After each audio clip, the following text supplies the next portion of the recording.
बेरोजगारी, महंगाई, भ्रष्टाचार, ऐसा भ्रष्टाचार ये जो सरकार बनी है, ये सरकार केवल लूट और छूट के लाइसेंस पे सरकार बनी है। ये सरकार लोगों के दिल से सरकार नहीं बनी। लोगों ने तो सरकार पलटने का फैसला सुनाया था। 75 पार का नारा था बीजेपी का। एक कहता था 75 पार, दूसरा कहता था बीजेपी को करो जमना पार। इलेक्शन का नतीजा आते ही दोनों बन गए जमा पक्के यार। अब प्रदेश में बना दी भ्रष्ट सरकार, जनता कर रही है हाहाकार। कहा कि हम समझौता हो गया हमारा। दुष्यंत चौटाला ने प्रेस कॉन्फ्रेंस करी।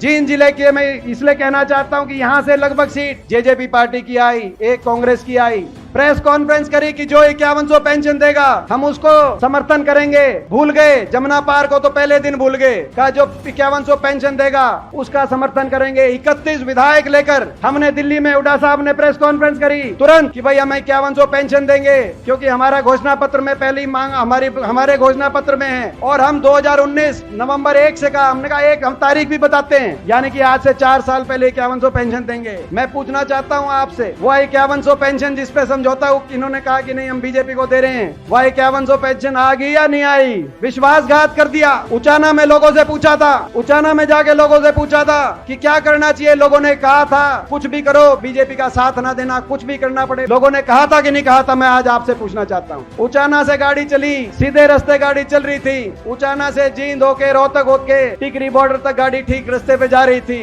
दिल्ली में गाड़ी बढ़ते ही दिल्ली की टेढ़ी मेढ़ी सड़कों पे हिलसती थिलसती गाड़ी बीजेपी के कार्यालय और गृह मंत्री के घर में जाके गाड़ी बढ़ गई और बाहर निकल के कह दिया 5100 पेंशन पे हम समझौता कर। समझौता 5100 पेंशन का नहीं था, समझौता भ्रष्टाचार की लूट का समझौता था। और ये हम नहीं कह रहे, ये इनके विधायक कह रहे हैं। ये हम कहें तो हमारी बात मत मानना, मगर दादा गौतम का पहले दिन ही बयान आ गया जब महकमे बटे, क्योंकि महकमे इस हिसाब से नहीं बांटे कि लोगों का काम कैसे हो। महकमे इस बात से बांटे कि जनता की गाड़ी कमाई से लूट कैसे मचाई जाए, शराब महकमा किसके पास है, एक्साइज महकमा किसके पास आए। और दादा गौतम ने तो शुरुआत में ही बता दिया था कि एक खोपर बढ़ गया सरकार में और पूरा ही जीवन लग रहा है। ये बताई थी कि नहीं बताई? हम नहीं कह रहे, इनके विधायक बता रहे हैं, इनके सांसद बता रहे हैं भ्रष्टाचार का क्या आलम है। डॉक्टर अरविंद शर्मा रोहतक के सांसद अभी पीछे पहरावर में कह रहे थे कि रोहतक के एक पूर्व मंत्री हैं, अमृत योजना 200 करोड़ रुपए कौन डकार गया। इनके सांसद बता रहे हैं। भ्रष्टाचार की इनकी लिस्ट लेनी है तो आप डॉक्टर अरविंद शर्मा से पूछो, रोहतक के सांसद से, दादा गौतम से आप जाके जानकारी लो। आज प्रदेश को विकास की पटरी से उतार दिया और भ्रष्टाचार के भेंट चढ़ा दिया। बेरोजगारी में नंबर 1 बनाने का काम किया।